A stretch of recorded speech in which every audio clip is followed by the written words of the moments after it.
Hi friends, ఈరోజు కార్తీక పౌర్ణమి కదా. కార్తీక పౌర్ణమి సందర్భంగా నేను ప్రతి కార్తీక పౌర్ణమికి సంవత్సరం ఈ విధంగా చేసుకుంటానండి. నేను ఆరు బయట ఇలా పున్నమ చంద్రుడు అలా వచ్చి కనపడేటప్పుడు ఆ ఎదురుగా మనం ఉండే స్థలంలో ఇలా ఆరు బయటి ఇట్లా వేసుకుని చక్కగా తులసీదేవిని పెట్టుకుని వాటర్ అక్కడ కలశాలలో వాటర్ పెట్టుకోవాలండి. వాటర్ అంటే పంచిభూతాలు కదా, వాటర్లో పంచిభూతాలు ఉంటాయి. ఆ పంచిభూతాలు కూడా మన దగ్గర ఉన్నట్టు అనమాట. వాటర్ అక్కడ పెట్టుకుని మనం ఇలా పూజ చేసుకోవాలండి. ఈ విధంగా జ్యోతులు వేసుకుని ఇలాగా గౌరమ్మని పెట్టుకుని మధ్యలో ఇలా జ్యోతులు మనం వెలిగిస్తాం కదా, 366 ఒత్తులు వెలిగించుకుంటాం కదా, అవి కూడా ఇక్కడ వెలిగించాలి. ఇక్కడ నైవేద్యాలన్నీ మనం వండుకుని పెట్టుకోవాలండి. నైవేద్యాలు గారెలు ఉపవర్ణాలు నైవేద్యం పెట్టి కొబ్బరికాయ కొట్టి మనం హారతి ఇచ్చి పంచభూతాలని ఆవాహం చేసుకుని పున్నమ చంద్రుడికి ఈ విధంగా పెట్టుకోవాలండి. ఇప్పుడు మనం జ్యోతులన్నీ వెలిగించి నేనైతే అన్నీ రెడీ చేసుకున్నానండి. ఇక్కడ మంచిగా తుడుచుకుని వాటర్ వేసి చక్కగా బండల మీద అంతా క్లీన్ చేసుకుని నేను ముగ్గులు వేసుకుని ఆ ముగ్గులలో కలర్స్ రంగులు వేసి ఇక్కడ రెడీ చేసుకున్నానండి. ఇప్పుడు ఈ జ్యోతులు అన్నీ రెడీ చేసి పెట్టాము. జ్యోతులు కూడా మనం వెలిగించుకోవాలి. ఇప్పుడు ఓకేనండి. ఇప్పుడు జ్యోతులు వెలిగించుకుందాం. మనం జ్యోతులు ఇలాగా కొవ్వొత్తి వెలిగించుకోవాలి. ఎందుకంటే మనం ఎక్కువగా వెలిగిస్తున్నాం కాబట్టి కొవ్వొత్తి ఉపయోగించుకోవాలండి జ్యోతులు వెలిగించేటప్పుడు.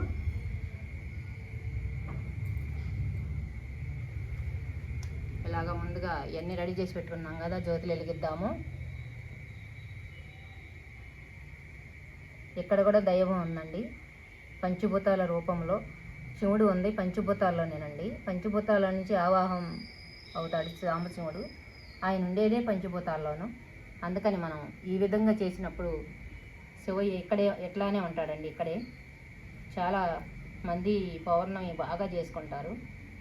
నేనైతే ఎప్పుడూ చేస్తూ ఉంటానండి, సంవత్సరం పౌర్ణాన్ని ఈ విధంగా.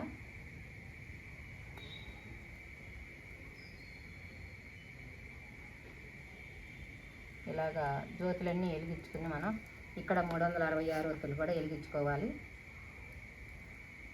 మన చుట్టూనే ఉన్నాయి కదండి పంచభూతాలు, అసలైన దైవాలు మన చుట్టూనే ఉన్నాయి, ఎక్కడో లేదు. గాలి రూపంలో, నీరు రూపంలో, అగ్ని రూపంలో ఈ అగ్నిదేవుడు మనందరం ఉన్నాడు. అంతా పంచభూతాలని మన చుట్టూ ఉన్నాయండి.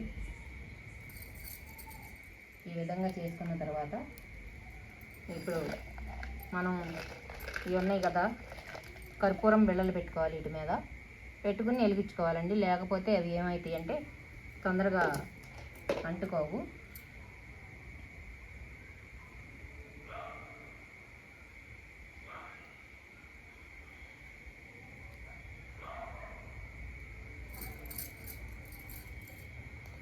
ఓకేనండి.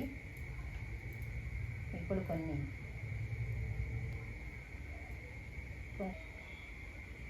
ఓకేనండి. ఇప్పుడు ఈ గౌరీదేవి మీద మనం పసుపు కుంకాలతో ఈ విధంగా పూజ చేసుకోవాలి. అక్షంతలు, పసుపు కుంకుమ ఇలాగా పూజ చేసుకోవాలండి. పంచభూతాలని ఆరాధిస్తూ మంచిగా ఇలాగా పూజ చేసుకుంటే మనం చాలా మంచి జరిగిద్దండి. ఒక్కసారి మీరు ట్రై చేసి చూడండి. ఇలాగ చేసుకునే వాళ్ళు అయినా సరే ఈ విధంగా పంచభూతాలను ఆరాధిస్తే మనకి ఉన్న ప్రాబ్లమ్స్ అన్నీ మంచిగా తీరిపోయి పాజిటివ్గా పనులు జరుగుతాయండి, చాలా మంచిగా. ధూపం కూడా వెలిగించేసుకున్నాం ఇప్పుడు.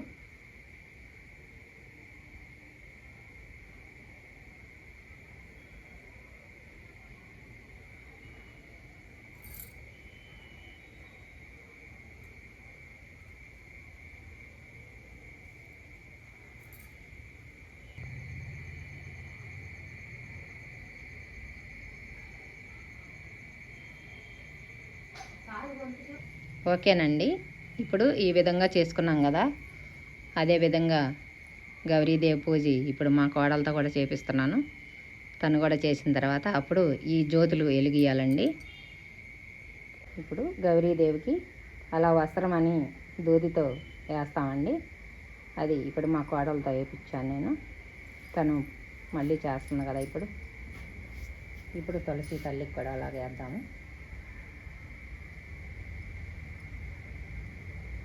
ఓకే,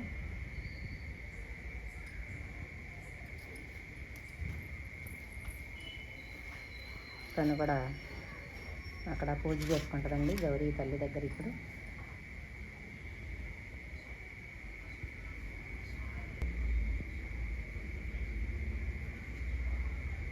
ఇట్లా పూజ చేసుకుని మనం ఈ ప్రసాదాలన్నీ చేసి పెడతాం కదండి.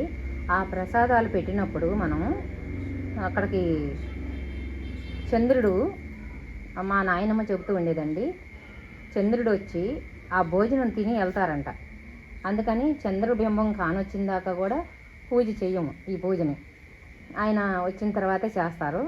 ఆయన తిని తన గోళ్ళల్లోనంట ఆ ప్రసాదాన్ని ఎముడుచుకుని వెళ్ళిపోయి తల్లికి పెడతాడంటండి. ఆ భోజనాన్ని తన తల్లికి, అమ్మ ఇస్తరు తీసుకురా, నీకు నేను అన్నం వడ్డిస్తాను, నేను తినొచ్చాను, నీకు తెచ్చానని చెప్పి ఈ భోజనం తీసుకెళ్ళి తన తల్లికి వడ్డిస్తాడంటండి చంద్రదేవుడు.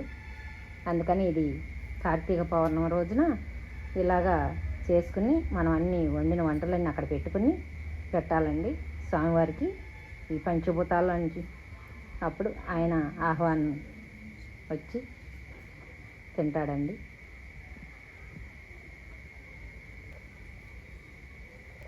విశ్వశ్రీ అనంత శక్తియే నమః. విశ్వశ్రీ పంచమహా అద్భుత ప్రాణశక్తియే నమః. విశ్వశ్రీ చంద్రశక్తియే నమః. విశ్వశ్రీ ధరణీ శక్తియే నమః.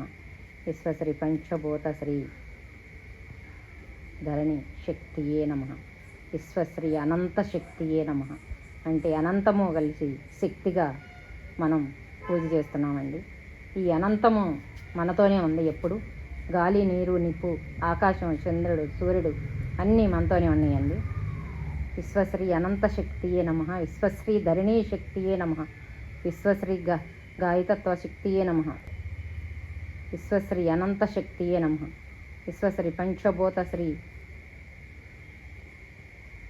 శక్తియే నమః. విశ్వశ్రీ ధరణీ శక్తియే నమః. విశ్వశ్రీ జలతత్వ శక్తియే నమః. విశ్వశ్రీ వాయుతత్వ శక్తియే నమః. విశ్వశ్రీ అగ్నితత్వ శక్తియే నమః. విశ్వశ్రీ ఆకాశతత్వ శక్తియే నమః. విశ్వశ్రీ చంద్రశక్తియే నమః. విశ్వశ్రీ చంద్రశక్తియే నమః. విశ్వశ్రీ చంద్రశక్తియే నమః. విశ్వశ్రీ చంద్రశక్తియే నమః. విశ్వశ్రీ సూర్యశక్తియే నమః. విశ్వశ్రీ సూర్యశక్తియే నమః. విశ్వశ్రీ ఆకాశతత్వ శక్తియే నమః. విశ్వశ్రీ ఆకాశతత్వ శక్తియే నమః. విశ్వశ్రీ ఆకాశతత్వ శక్తియే నమః. విశ్వశ్రీ పంచమహా అద్భుత ప్రాణశక్తియే నమః. విశ్వశ్రీ పంచమహా అద్భుత ప్రాణశక్తియే నమః. ఇలాగా పంచభూతాలని మనం ఏమి చేయవసరం లేదండి. ఓ అంగామాగా మన మనసు పూర్తిగా అక్కడ దీపం పెట్టుకుని చేసినా చాలండి. అదంతా మన తృప్తి కోసం మనం చేసుకునేదేను. అలా చేయలేదు, ఇలా చేయలేదని అనుకుని మనం చేయటమేనండి. అసలు ఏమీ చేయకపోయినా పర్వాలేదండి. ఈ పంచభూతాలని మనస్ఫూర్తిగా ఆరాధిస్తూ తిరిగినా చాలండి. మనం చాలా మంచి జరిగిద్ది మనకి. ఓకే అండి, ఇదిగో ఈ విధంగా మనం చేసిన వంటలన్నీ అన్నీ పెట్టాలండి స్వామివారికి. ఇలా వడ్డించి అక్కడ ఇస్త్ర పెట్టాలి మనం. ఇప్పుడు కొబ్బరికాయ కొట్టుకున్నాము. జ్యోతులు ఉన్నాయి కదండి, అవి వెలిగించుకోవాలి. ఇప్పుడు దానిపైన కర్పూరం బిళ్ళ పెట్టాం కదా, అది వెలిగిస్తే చక్కగా ఆ జ్యోతులన్నీ మంచిగా అంటుకుంటాయి. ఇప్పుడు ఇది కూడా వెలిగిద్దాము, రెండో జ్యోతి కూడా. ఓకేనండి, చూశారు కదా, ఆ విధంగా రెండు జ్యోతులు వెలిగించేసి ఇప్పుడు నైవేద్యాలు అక్కడ పెట్టేసాము. ఇప్పుడు కొబ్బరికాయ కొట్టుకుందామండి.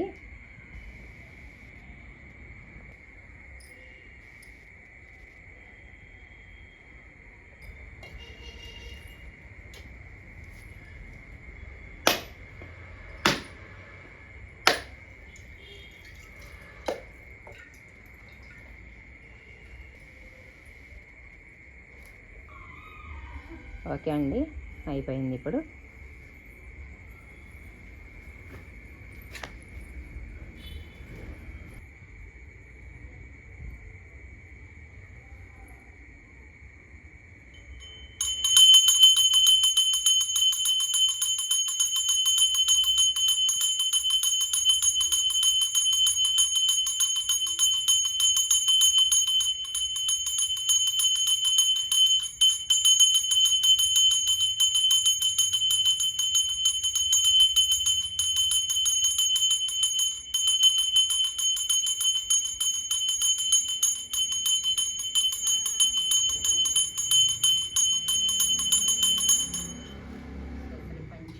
శ్రీ శక్తియే నమః.